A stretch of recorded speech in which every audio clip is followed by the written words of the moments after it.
So my talk today dealt with the idea of gravity in international trade, basically the implication that the observation that trade tends to fall away with distance. Countries export to close-by countries much more than they export to faraway countries, allowing for the difference in size and all other kinds of differences. So this is, I think, one of the great successes of modern economics, partly because of the amount of data we have assembled. We now have a very clear understanding of just how important gravity is for the trade of almost every single exporting country. And we see this for trade in goods. We also see it, interestingly, for trade in services. We see it even for Google hits, internet usage, and so on. On average, people tend to be more active with foreign countries that are closer to them than ones that are further away. Trade in goods, though, is the one that is particularly important, and of course it's the one that seems particularly relevant to many policy debates. Brexit, the debate on Brexit, the UK's exit from the European Union being a particular example.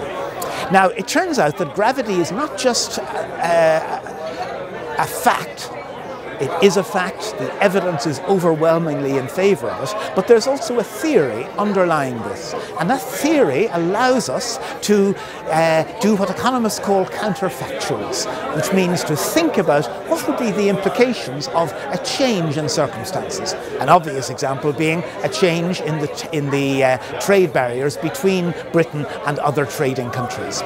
So there's now a huge literature which has applied these methods based on the gravity data, but applied the theory to make predictions about the effects of changes in trade barriers.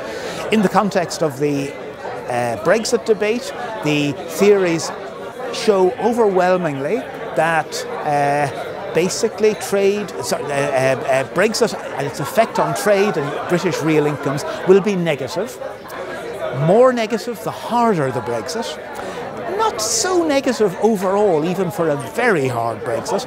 Quite a lot, to give examples of numbers from other people's research, the sorts of figures that have been mentioned are of the order of perhaps 2% of British GDP, a once-off change in the long term for a soft Brexit, perhaps up to 6% for a hard Brexit. Those are large numbers.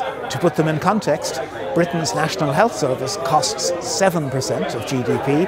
On the other hand, this is not the end of the world. It's certainly not a wartime scenario.